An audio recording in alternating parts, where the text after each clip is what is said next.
Muito bem, vamos ver como é que ficou a questão do registro do usuário, né, que é o registro da empresa, aqui no servidor Node, né?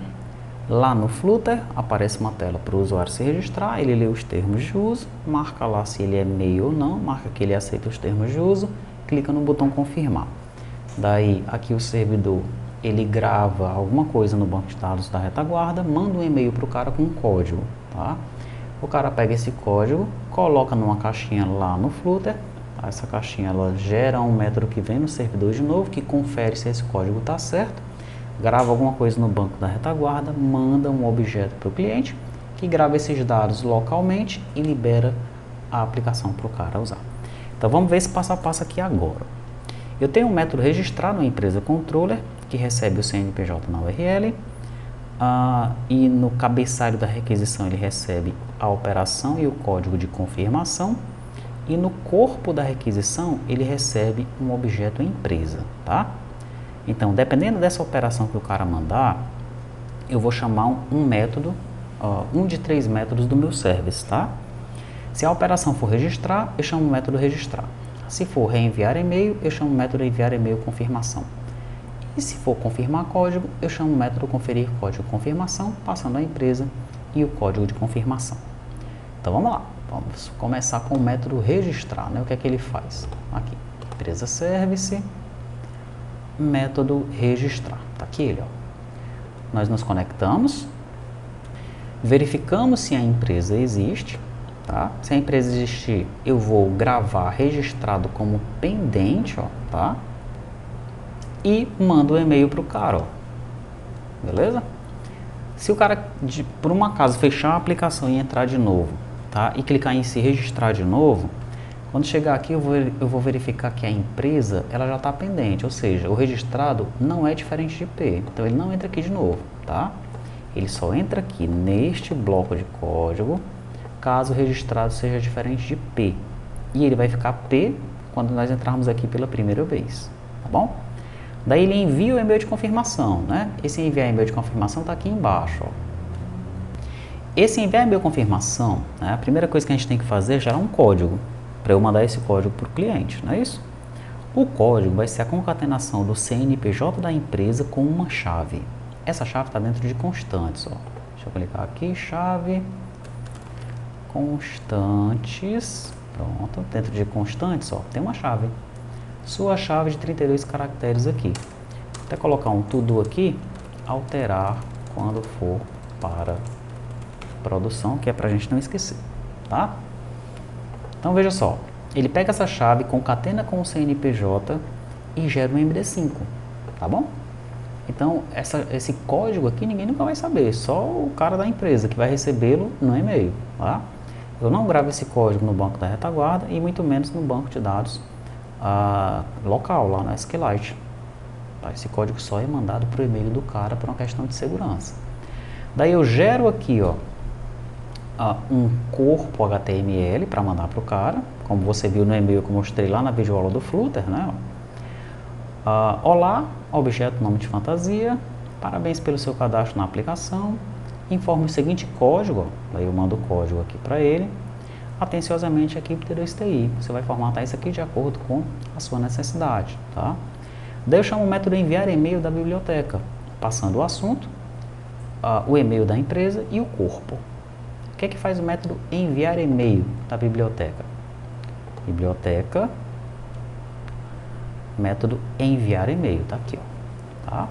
Essa aqui é a fonte, tá? Eu peguei esse método dessa fonte aqui e adaptei para o nosso uso. A primeira coisa que eu faço para enviar o e-mail é carregar os dados de um arquivo ini, ó, que está em T2TI config-email.ini, tá bom?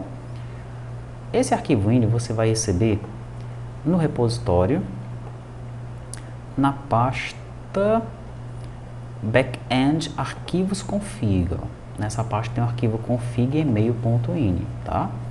Esse arquivo ele tem as chaves from, bcc list, host, port, username e password.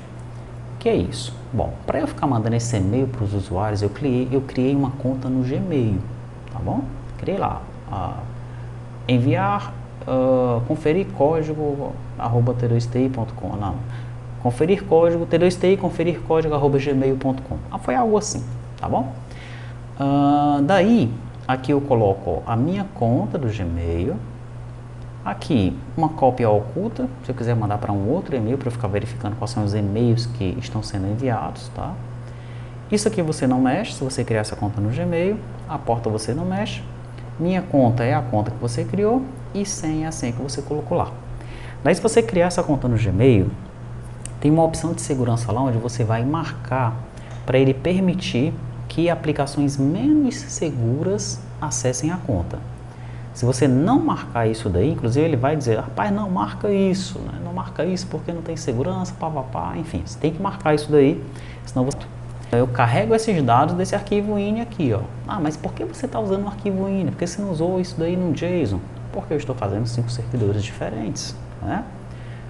Então eu estou utilizando um certo padrão aqui nos meus métodos. Eu estou utilizando o arquivo INI em todos eles, no Delphi, no C#, no Java, independente dos arquivos padrões que essas linguagens utilizam. Se você quiser, você pode colocar esses dados dentro de um arquivo JSON e carrega do arquivo JSON. Não tem problema nenhum, tá? Contanto que você deixe esse arquivo num local seguro e não suba para o seu repositório. Ele tem que ficar só lá no seu servidor. Certo? Pronto, então eu carrego aqui os dados do arquivo INI, nessas variáveis aqui. Daí eu vou utilizar o NodeMailer, tá? Então eu carrego esse cara aqui, depois eu crio aqui um transporte, eu coloco que o serviço é do Gmail, na autenticação eu coloco o usuário e a senha que eu carreguei ali em cima, e aqui vem as opções do e-mail, ó, from, destino, assunto e o corpo, tá? E aqui eu finalmente mando o e-mail, send mail, com as opções que eu carreguei ali em cima, tá bom? Como é que funciona mesmo essa função de enviar e-mail? Você vai ver nesse link aqui, ó. Esse link o cara lá, ele explica tudinho como é que ele fez para criar essa função aí, tá? E tem outras também na internet, né?